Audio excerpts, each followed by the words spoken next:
The creation of Dr. B. A biography of Bruno Bettelheim. Chapter 1. Vienna. Bruno Bettelheim wrote that the tales of his ancestors passed on to him by his parents left a deep impression on him as a child because they contained so many elements of fairy tales. In these stories, his maternal grandfather left the small village where he was born soon after his 13th birthday, with a new suit on his back and only 5 guilders in his pocket.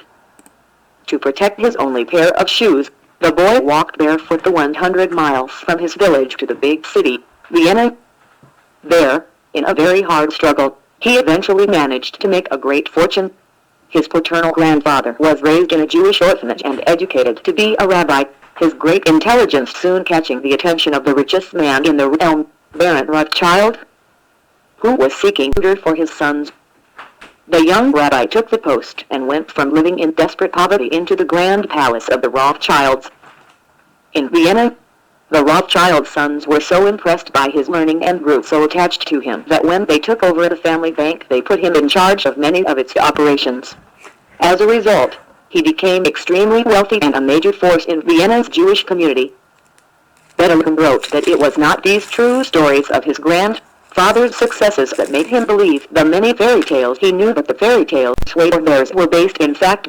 Superscript 1. The genesis of the name Bettelheim does have a fairy tale or, according to lore, it originated in the middle of the 18th century in what is now Bratislava, the Slovak capital on the Danube, about 40 miles east of Vienna.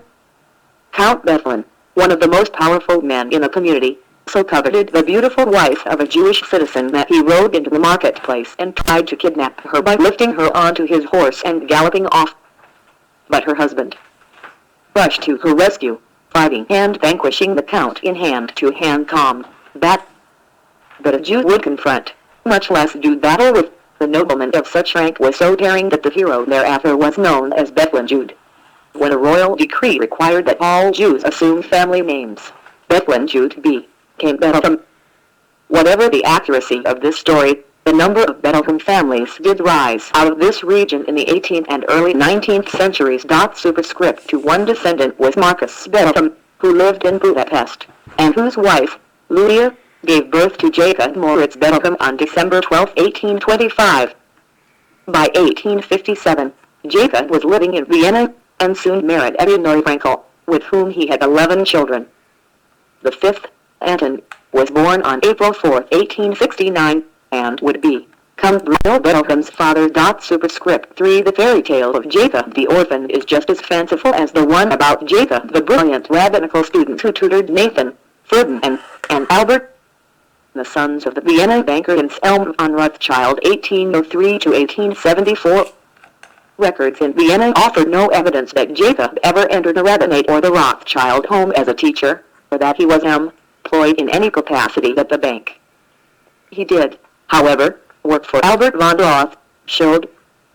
Jacob Bettelheim was by profession a Holz handler, a trader in wood, and served as the banker's Homeland director, the overseer of his agricultural and forest properties. 4. The only Bettelheim who appears to have worked in the bank itself was Jacob's 8th-born son, Bruno's uncle Richard, who began employment there in 1902 and was the prokurist, or head clerk, from 1913 to 1938.5. Bruno's maternal grandfather was Adolf Seidler, the son of Abraham Seidler, a businessman, and Franziska MVHL Rank.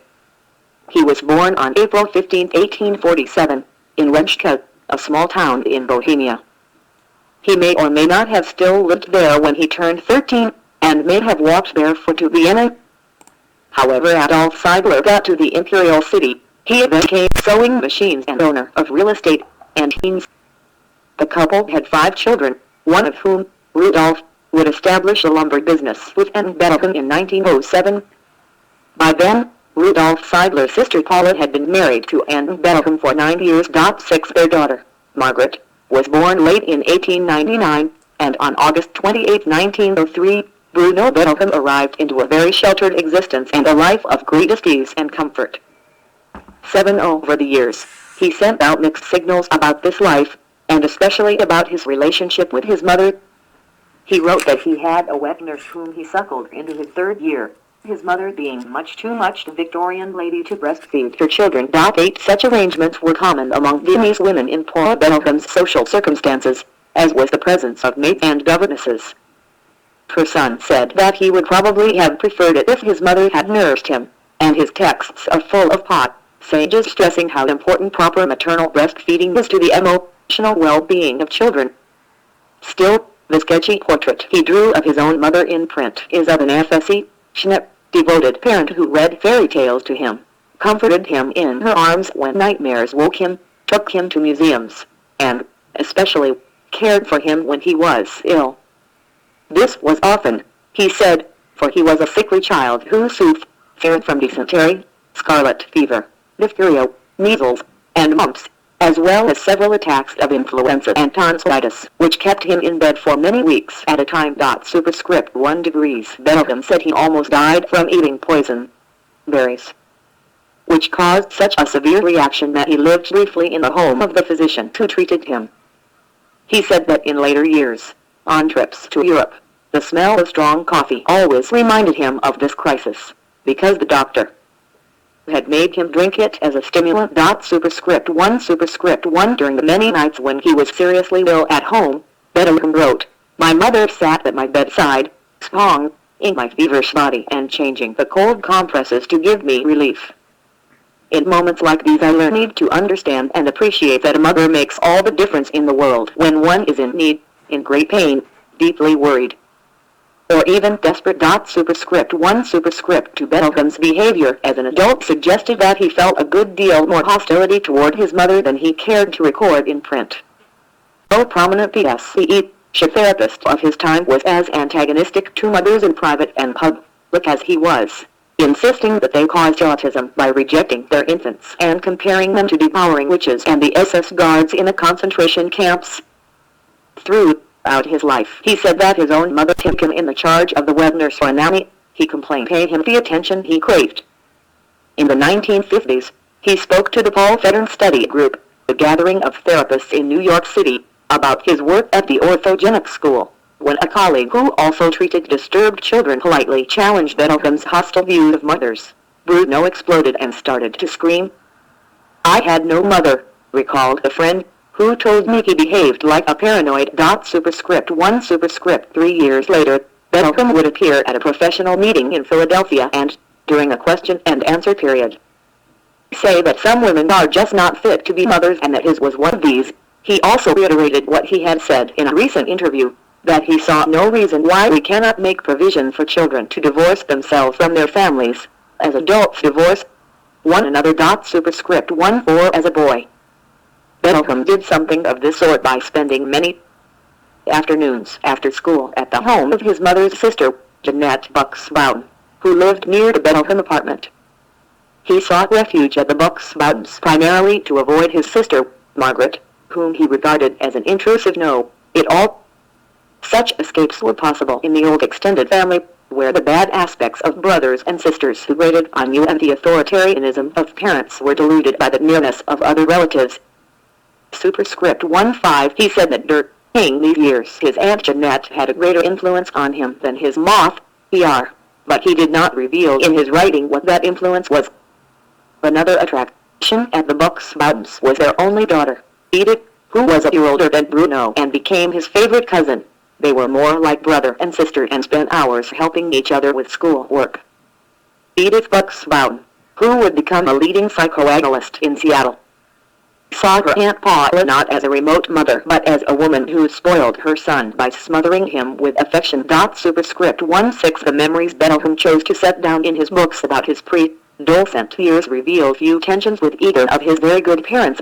Superscript 1 7 He wrote of playing happily under the big dining room table with his cousins, eavesdropping on the grown-ups' convention as they pressed their knees against the tablecloth that hung almost to the floor. Superscript 1 8 He fondly recalled kibitzing at his father's card games and playing cards himself with Anton for long hours on rainy vacation days. Superscript 1 He said that when he was 6 years old, a 4-story house across the narrow street from their apartment burned down in the middle of the night and Anton and Paula woke him so he could see the spectacle. They were calm and talked with me about the varying colors and forms of the flames.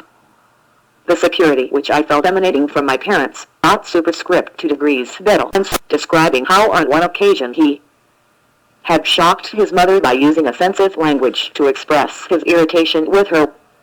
His father was upset when she told him of this transgression and asked his son if he really had to punish him to get him to speak respectfully to his mother. The idea that he might have to punish me obviously distressed my gentle father, and that, Bettelheim wrote, was enough to cure him forever of using bad language in front of his parents. Superscript to superscript 1 in 1914, when Bruno was 11 years old. His formal education began at the Realschule on the Albert Gas, a few blocks from his home. Over the next 7 years, he took intensive instruction in German, French, English, mathematics, physics, and much else that rounded out the demanding curriculum. One of the Vienna school masters taught with the strictest discipline. Bettelheim described himself as a very good student, a quiet, introspective, even subdued youngster. Superscript to superscript 2 in his first year, he was one of 5 pupils in his class of 54 to be singled out for excellence. In his final year, 1921, his marks ranged from good to superior. He was praised for his deportment and did not miss a single day of school, reflecting a dedication to hard work that would last a lifetime. During these school days, Bruno also was singled out for his writing skills by Moritz Bauer, the rabbi who provided religious instruction to the Jewish pupils at the Realschule. Superscript to superscript 3 most of the other teachers were Catholic, nationalistic, and, in many cases, anti-Semitic bastards. Superscript to 4 as were some of his classmates. Bettelheim told of a friend with whom he walked to school every day but who one morning hit him because the Jews had crucified Jesus. There were the boys who extorted money, who beat us if we handed it over because we were dirty cowards, and who beat us if we didn't, because we were miserly Jews. Superscript to 5 the most detailed anecdote Bettelheim recorded about his school days turned on a teacher he chose to call Dr. X. A simpering fool who spoke with the voice of a eunuch. So weak and inadequate was this schoolmaster that one day Bruno egged on several of his classmates and together they bodily removed the offending instructor from the room. Bettelheim recalled that he immediately began to tremble as he contemplated the consequences of this rash act, and, indeed, the next day the school's authoritarian director castigated the class, and especially Bruno, as the leader in this unprecedented and nefarious deed. But the director did not, as the troublemaker feared, expel him. On the contrary, at the end, in a quiet voice, he said, "I expect all masters of this institution to behave. Nothing like this could have happened." He then merely ordered Bruno to stay after school for 2 hours and study a subject Dr. X should have made so compelling that no rebellion would have occurred. Bettelheim wrote that this experience made a deep impression on him and stayed vividly in his mind for more than 6 decades. Yet he did not name the director or Dr. X, or describe what subject the teacher was presiding over so ineffectively. Superscript to 6 whether this scenario is true or not. Bettelheim almost always employed such tales to make a point, and he extrapolated from the story of Dr. X. In his maturity, he came to realize that the director, in acting as he had manifest the requirements of an incisive educator, one who examines the motives of a child so as to comprehend the reasons for his or her behavior. Also, many years later, he came to understand what had moved him to such an atypical outburst. "We boys," Bettelheim wrote, "were at an age when we had anxious doubts about our budding masculinity and needed suitable masculine figures with which to identify. Dr. X, far from offering a suitable image for identification, increased our anxieties that we might not make it as male adults. He presented us with our worst fears about ourselves and in the flesh." Bettelheim said that he was 15 years old when this incident took place, and that he acted as he had because his father had recently suffered a stroke, which made him fear that he might grow up to become a weakling like X. Superscript to 7 and Bettelheim may, in fact, have suffered a minor stroke when his son was a teenager, but the severe illness that so distressed young Bruno was syphilis, which Bettelheim told at least 2 people his father contracted in 1907. When his son was 4. Superscript to 8. Bettelheim speculated that his father developed the disease one summer when his mother, like many wives of successful businessmen, had gone off to the mountains, leaving her husband in Vienna to work. He did not think his father habitually visited prostitutes, but felt he must have done so on this one occasion. Superscript to the disease afflicted Anton at a time when fear of the venereal plague had reached the peak, because of its spread among the troops during the Great War. Despite advances in treatment during the first years of the century, the universal blood serum test discovered by Wasserman and Neisseter in 1906, the development of the drug Salvarsan in 1909, a certain cure would not be found for this ugly, highly contagious infestation until penicillin stopped the killer spirochete in 1943. Like AIDS, syphilis brought with it the numbing sense of doom and cruel stigma. Also like its counterpart, it could flow once, and Bettelheim's syphilis him for the rest of his life 2 decades. If the 1907 date of onset given by their son is correct, the atmosphere of the family's apartment at Neubau de 66 was melancholy, and Pollak, though charming and welcoming, did not always hide the weight of her conjugal frustrations. Superscript 3 degrees Edith Buxbaum recalled that the poor woman knew that her husband had an ineffective anti-syphilis treatment and waited for years for something terrible to happen. Superscript 3 Superscript 1 decades later, Bruno would tell his own children that as a young boy he did not know what caused the oppressive climate in his home, but a fear that he may have created it caused him great anxiety about his own sexuality, an insecurity that made him back away from intimate encounters with the girls who attracted him. Superscript 3 Superscript 2 eventually did learn the cause of his parents' anguish and began to worry because he did not know whether he was conceived before or after his father contracted the infection. Superscript 3 Superscript 3 He feared that he might be what then was called a Hayrido, that his physical defects and awkwardness might somehow be the result of syphilis, and that much worse might be in store, such as blindness. Bettelheim's blue eyes coped behind thick glasses with a near-sightedness that he loathed. As an adult, he would recall that his parents and the family's eye doctor told him that his glasses fully corrected his vision. I believed them because I had no way of knowing how other people see. I tried to play tennis and whatnot, like other kids, but I was always poor at it and felt pretty bad about myself. It wasn't until I was well into my 40s before my eye doctor said, "Look, even with the best correction I can give you, you have about a 30 to 40% loss of vision."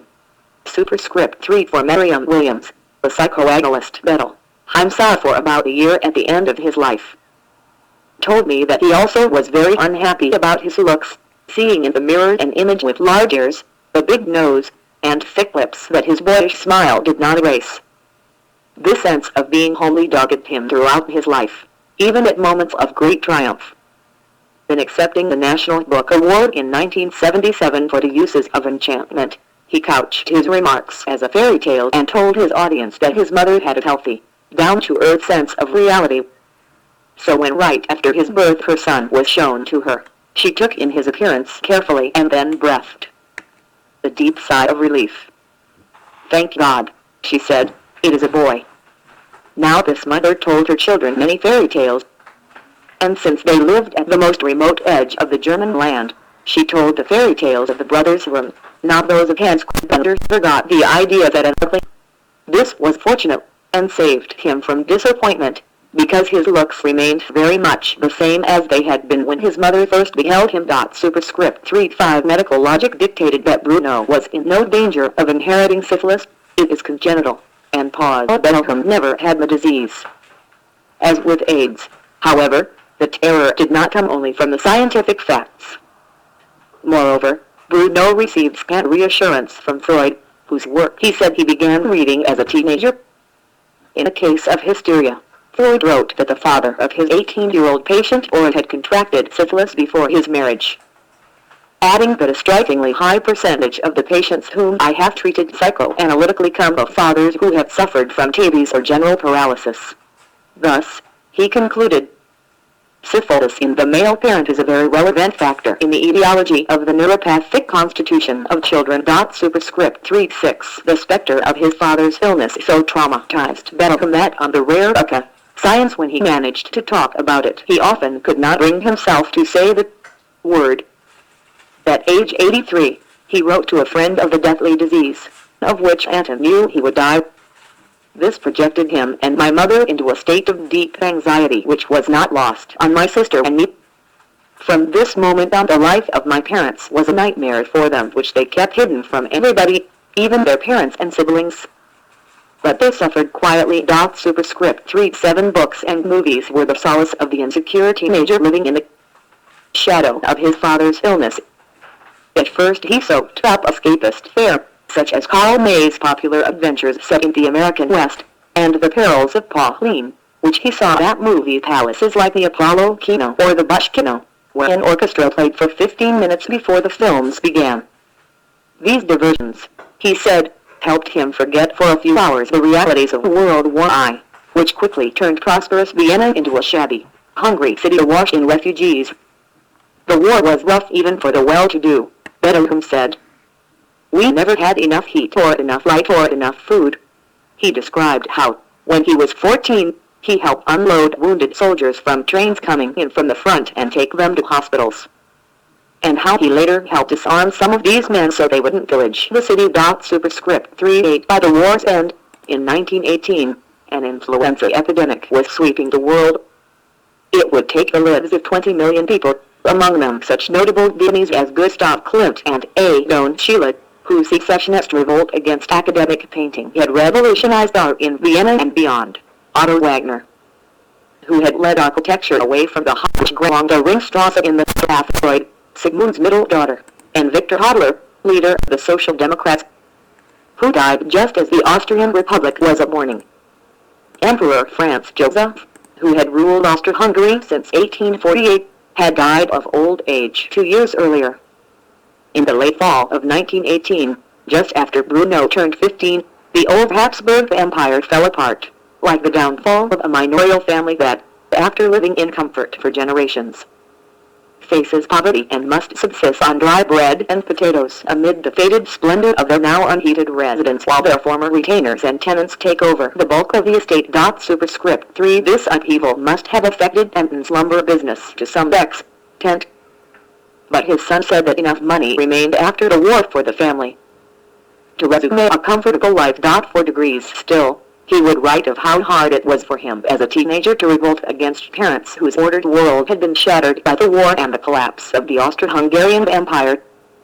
Many times he had seen Franz Joseph, resplendent in dim metal uniform and mutton chops, waving to the crowds as horses pulled his carriage through the cobblestone streets.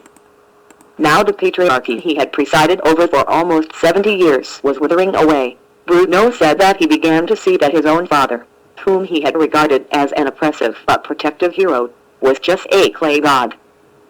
For Superscript 1 and that he could no longer test his emerging values against those of his parents, because he now found theirs so lacking.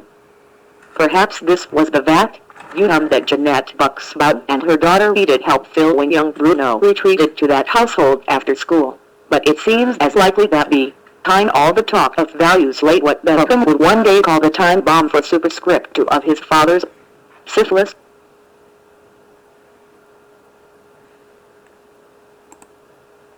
which was ticking ever closer to its fatal explosion. Anton Bettelheim died on April 13, 1926. The official causes listed as diabetes, progressive paralysis, a weak heart, and encephalopathy. For Superscript 3 his son left no doubt in private conversation that the final stage of his father's illness had been horrible to see. 44 Anton had been able to go to Bettelheim and schnitzer his lumber business, and maintain outward appearances until a few months before the end. Bruno and his mother and sister nursed, but because of his father's illness he also had made preparations for a business career. In 1921, the year he had entered the university, he simultaneously began courses in international commerce at the Hochschule Weltendal on the France Klein gas. Over 2 semesters, he studied a prescribed curriculum that included courses in bookkeeping, commercial law, and economics, and passed the required final exam on July 19, 1922.46. With this grounding, he had worked at the lumberyard part-time, but that now he reluctantly dropped out of the university to assume his responsibility.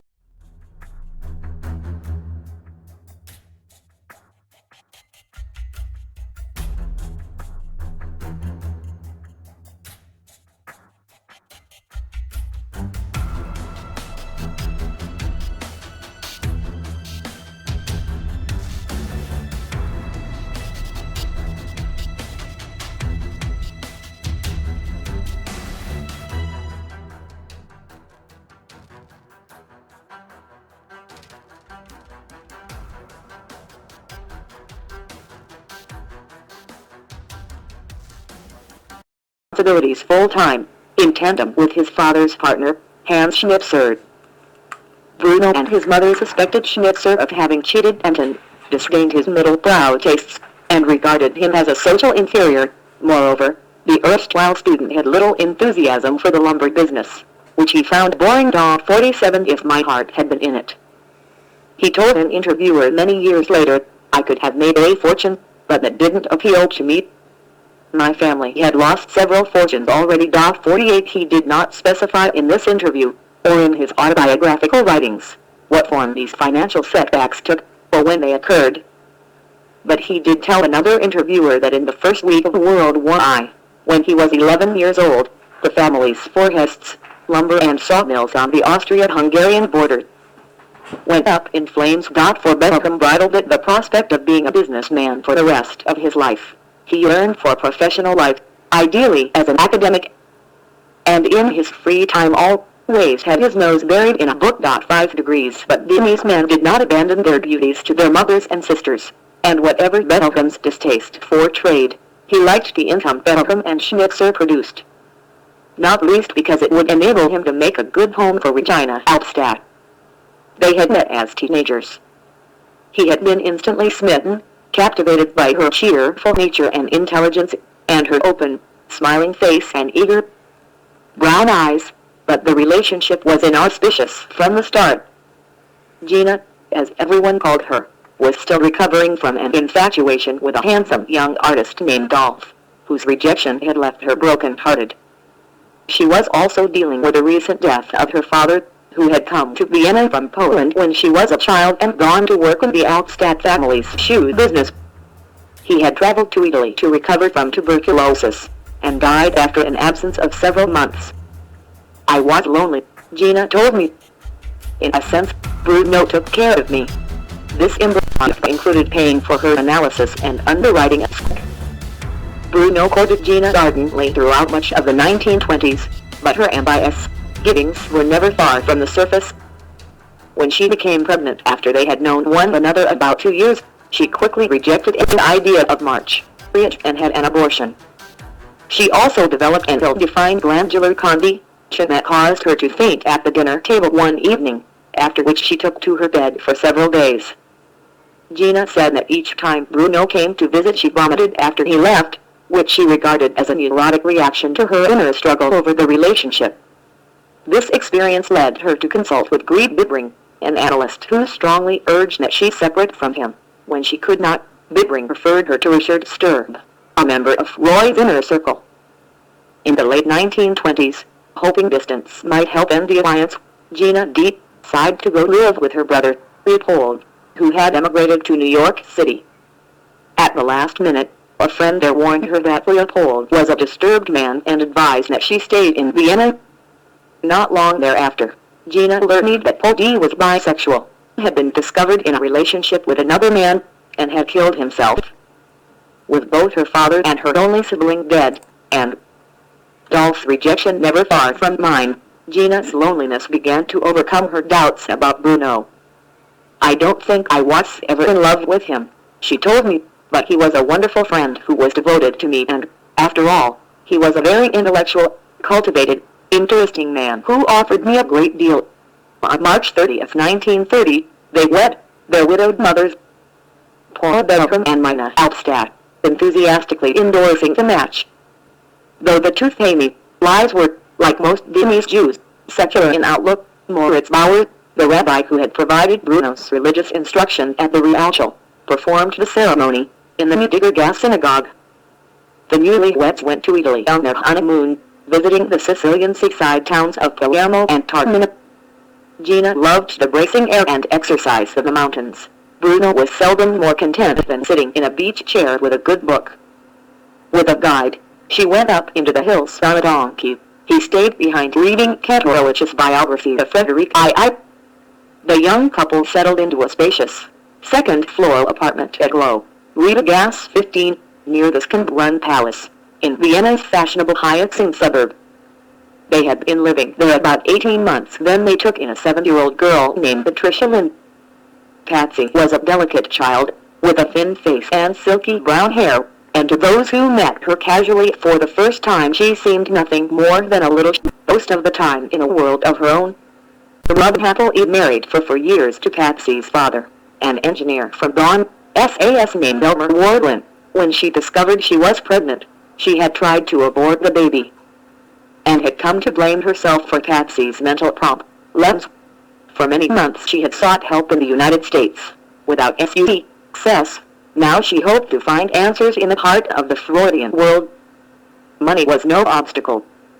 Agnes was the daughter of Michael Peel, who had come to America from Germany in 1883 and with his brother, Gottfried, founded the SUC, Cecil Brewery in New York City. In Vienna, Agnes sought out Anna Freud, who declined to take on Patsy but recommended Hedda Sturb, who specialized in treating children and who, along with her husband, Richard, was a member of the Vienna Psychoanalytic Institute. Hedda Sturb agreed to work with the child, but there remained the problem of where Patsy would live. However guilty Agnes felt about her daughter's emotional state, she had not wanted her in the first place, having grown up in a patriarchal household where her family had made it clear that she was primarily fit to darn socks for her 7 brothers. She was determined to have her independence. For a while, she worked as a shipper in Europe for the Associated Press, and she had some adventures as a freelance journalist in the Balkans as well. 5 Superscript 1 in 1928, she divorced Homer Lynn, and when she brought Patsy to Vienna 3 years later she was 34 years old.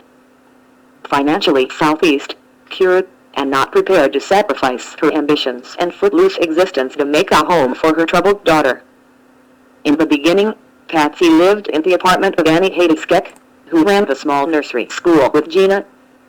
Gina was drawn to the unhappy child, and Patsy soon grew increasingly attached to the teacher, who, unlike her tall, often abrasive mother, was small, gentle, and soft-spoken. When Patsy became tearfully despondent on Saturdays and Sundays because Gina was not at the school, Gina began bringing the girl home on weekends. She was an easy, placid child, very charming. I wanted to offer her a loving, civilized home. I'm sure part of it was my need to have a child of my own, Gina said. Hedda Sterling encouraged the relationship, regarding Gina's maternal instincts as an important adjunct to the child's treatment. Moreover, Gina had trained at a Montessori school in Vienna, made a point of attending courses and lectures on psychoanalysis, and, at 25, had already been in therapy with both Sturbas. Eventually, Hedda Sturba suggested that Gina take Patsy into her home full-time. Bruno because he saw how, also because the couple would have the money Agnes paid Gina for taking care of her. 5 Superscript 2 Gina dressed Patsy in the morning, bathed her at night, and doted on her, as if she were her own daughter. She read to her at bedtime, and with his help and patient instruction at school, Patsy slowly began to read and write English, and to speak a few words of German. Gina tried to draw the child out of her emotional readout as best she could, playing a flute she made out of bamboo or taking her swimming in the Danube.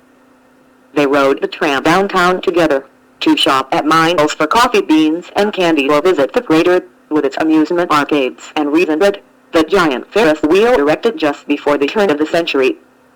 Occasionally, Bruno would join them for an excursion, by train to the nearby resort of Bad Breslau, or by car for drives in the countryside.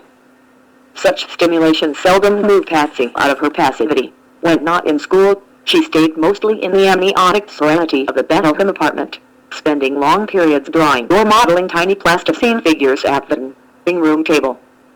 She saw no friends, played no games, and went off to sessions with Hedda Sturba 3 times a week. This description of Patsy and the account of the Bettelheim's life together in Vienna depend heavily on Gina's recollections. I first met her in 1991, when she was 85 years old, and I tried to bring to that encounter the same detachment added to most other interviews for this book. But it was not to last. She is a handsome woman with an inquiring countenance beneath a cap of white hair, and her vigor and cheerfulness belie the ordeal of open-heart surgery she suffered in the early 1980s. Her garden apartment in San Francisco was a warm haven of books and artifacts attesting to her Vienna past, steeped in Schubert, Mozart, and Beethoven, which she worked at on the baby grand in the corner of her living room with the perseverance of a dedicated amateur who, 5 years later, at age 90, was still taking regular lessons. I liked her immensely from the start, and our relationship eventually developed beyond my need for the information she could supply to a friendship resting in part on our shared love of music, which we indulged together at the opera and in the concert hall. The hazard here was all too apparent. I was drawn to the only living person who could provide intimate details of my subject's Vienna years, the crucial window that could easily become distorting if I let it. Patricia Lynn offered another window, but it was clouded by a strong desire not to remember. Now in her 70s, she lives alone with many cats in a large house in northwestern Connecticut. She rejected my response to letters I wrote and tried to inscribe life at Gloria Tecce 15. She called me dear visitor, and in the handwriting of an earnest fifth grader eager to get her penmanship right, wrote that Bruno hated to get going in the morning, but Gina felt that no matter how you feel in the morning you should get going, be active. In short, often unrelated sentences that offered few details. She wrote of how she, Bruno, and Gina regularly ate lunch together. Meal skipping is not approved of in Europe. Of how she had been used to king cocoa at breakfast in the United States, but had learned from Gina to drink coffee and milk. Of the modern furniture in the apartment, of the household's devoted maid, Hedwig, of Gina's love of skiing, hiking and swimming, of Bruno's interest in art and old buildings, of the elevator that took her up to her sessions with Edith Sturb. Often, the letters wandered off the subject, to the Spanish Civil War or how Cosmopolitan magazine taught you to conduct yourself. It was clear from the outset that Patricia Lynn's efforts to help me were gallant but painful. Please be understanding if I do not want to talk about Bruno Bettelheim, she wrote in her first reply. And later, I hope you realize, dear visitor, that I do not like talking about childhood. It has forced me to think about my past, which I want to forget. Gina told me that Patsy was very fond of Bruno, who returned the affection, encouraged her artistic bent, and sometimes brought her gifts. But the child was Gina's charge from the beginning. Bruno did not play any role in bringing me up, Patricia Lynn wrote. 5 superscript 3. Like most other Viennese men of the time, he knew little about rearing a child and was fully occupied outside the home. Agnes Lynn supported Patsy by sending money to Gina, but what made it possible for the couple to afford their well-appointed 10-room apartment, a live and maid, and the comfortable life they led was Bruno's half-interest in Bettelheim and Schnitzer, to which he went 6 days a week. He was a devoted, hard-working husband, a very sweet and obliging son, wanting to give the impression of being helpful whenever possible. Called Maria Tears, whose mother gave Gina voice lessons. 54 But the lingering trauma of Anton's syphilis was never far from his mind. In his final book, Bettelheim wrote elliptically of his depressive tendencies, and of the personal experiences within his family that, combined with the horrors of World War I, made him feel deeply pessimistic about life and himself. Bettelheim wrote that after the war he abandoned escapist literature for texts that would suggest how the horrors of the world at large could be rectified. 55 Among the first publications that impressed him was Anfang, which means beginning, and was the organ of free Schule, among other tenets, that teachers and teaching process more or less as equals, the heretical notion in the authoritarian precincts of the Austrian Realschule. Like most inquiring German-speaking students, Bettelheim read Goethe, Schiller, and the other lodestars of his parents' generation. But however great he found their works, he was looking for new intellectual heroes, and he found them in the likes of Theodore Lessing, F. A. Planck, and Hans Pfeffer, and their varying messages in support of the uses of fiction to make life tolerable. Bettelheim wrote that he was also acted to Weiffel's argument that pessimism provided moral strength and helped one see the world more objectively, a view that seemed to justify his own dark assessment of life as an outlook he could use constructively. 56. Bettelheim may also have been drawn to Weifel because he, too, suffered from extreme nearsightedness, limiting his ability to be a man of action and moving him toward scholarly endeavors. 57. Bettelheim's despondency was one reason he entered analysis with Richard Sturb, though just when he first did so and for how long is unclear. In one version 58 he put the year at 1929, saying he had sought therapy because of continued feelings of depression and inferiority as well as a crisis in his march. He did not wed Gina until 1930, though it is possible the crisis was over whether she would finally agree to his proposals. More likely is another verse, Science, in which he said he completed his analysis in 1935, by which time the marriage had developed serious strains. Nowhere in his books did he state precisely what the duration of the analysis was, though at one point he implied that he was in therapy for at least 2 years 6 degrees, and elsewhere wrote that he underwent several years of intensive analysis. 6 Superscript 1 Gina told me that he tortured Sturba for no more than a year, in the mid-1930s. Sturba, who was only 5 years older than Bettelheim, was in the first generation of trained analysts.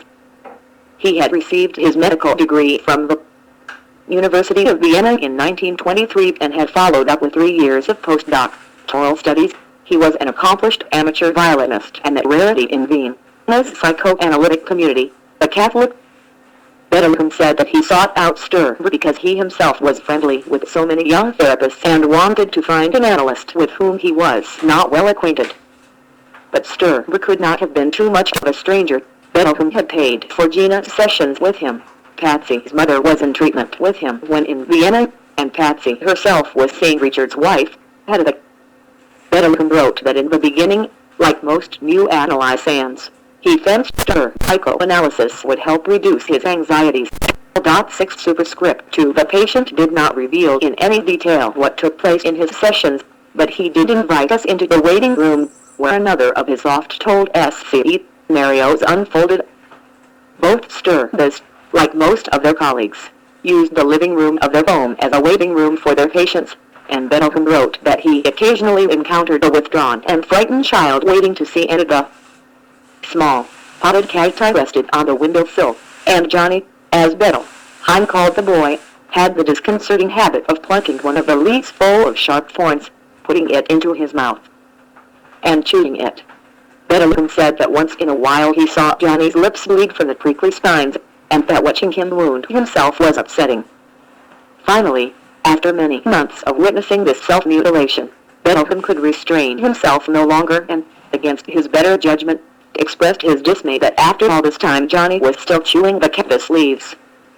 In response, Bettelheim wrote, "This scrawny little boy suddenly seemed to grow in stature. I still do not know how he managed to give me the impression that at this moment he was looking down on me and said with utter disdain, 'What are 2 years compared with eternity?' It was the first time he had uttered a full sentence, and it left me flabbergasted." Bettelheim wrote that he later learned that the origin of Johnny's misery had been extreme traumatization at an early age, a shock of some kind to his oral cavity. 6 Superscript 3 Bettelheim did not explain how he found out what normally would be privileged information about a patient. Jacqueline Sigvac Sanders, who worked with Bettelheim at the orthogenic school for 13 years, heard variations of this tale several times.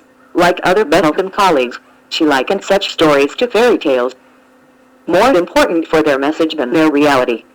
Bettelheim spun the tale of Johnny so convincingly that only after hearing it one last time, not long before Bettelheim died, did Sanders stop to wonder why the Sturb, who must also have seen the boy's mouth bleed over those many months, did not remove the cactus plants on the days of his SES science. Anyone at the orthogenic school would have been accused by Bettelheim of child abuse had they not done so immediately, Sanders said. But as I listened to him elaborate on the many lessons that could be learned from this incident, I remembered that Bruno's ability to mesmerize with example and style was so profound that one tended to become caught up in the power of the point he was making. 64 Bettelheim said that Johnny's 7 words constituted an epiphany, some of which hit him immediately, some of which came over time.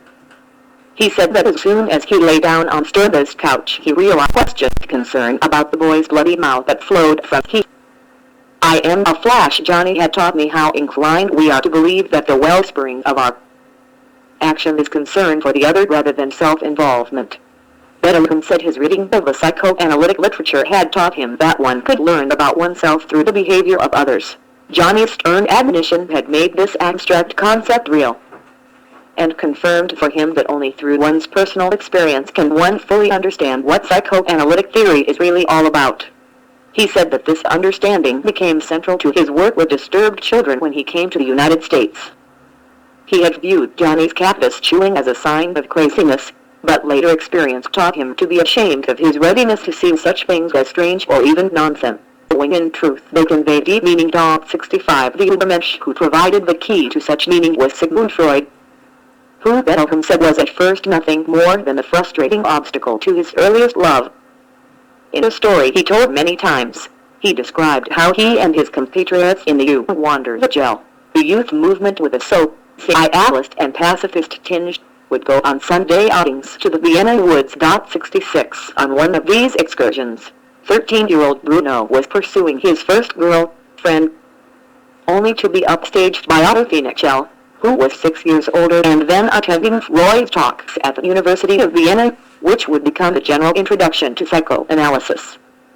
Phoenix's enthusiastic account of A.R. Cain's New World of Dreams and their sexual connotations fascinated the girl but mostly angered Bruno, who saw his quarry gravitating toward this intellectual interloper. Not only an older man but a medical student who wore the uniform of the Austrian army, from which he was on leave. Bruno wrote that his fury at psychoanalysis was so great at Sunday night that he could not sleep. But by morning he had decided on a strategy to win back the girl. He would learn as much as he could about this man Freud and the following Sunday impress her with his own knowledge of psychoanalysis. On Monday, after school, he went to Dubica, the bookstore in Vienna that carried works about psychoanalysis, bought as many of them as he could afford, and began to read. The more I did, he wrote years later, the more surprised I became. I soon realized that my Victorian family, although personally acquainted with members of the Freud family, would be utterly shocked to find me perusing such obscene literature. My solution was to hide it from them by taking it to school and reading it there surreptitiously while I was supposed to be attending to studies which, by comparison, were utterly boring. 67 Bruno is now armed for his next encounter with the girl. But when he began to speak new in the topic, one Sunday of Gina, who met her husband to be a few years after this tale of the Vienna woods, told me she did not recall his ever telling her this account of how he discovered psychoanalysis. Bettelheim said that his romance with the girl soon died, but they remained good lifelong friends, though he did not name her in his published renditions of the story. 68 We do have Otto Phoenix's identity as the catalyst that sent Bruno running to Dubica, but after coming to this town, tried in 1938 and practicing as a psychoanalyst in California, he died in 1946. He was, in fact, the leader of the U.S.C during the years of World War I, so Bettelheim's account may have spun out of a certain reality, but the yarn has the creativity of others that he told, especially the aside about his parents' acquaintance with members of the Freud family, the claim for which there is no supporting evidence and that Gina said is not true. Yet, however Bettelheim's exposure to Freud came about, it did make him a convert. Beginning at age 14, he said, he read all that Freud had written and was hooked for life. 6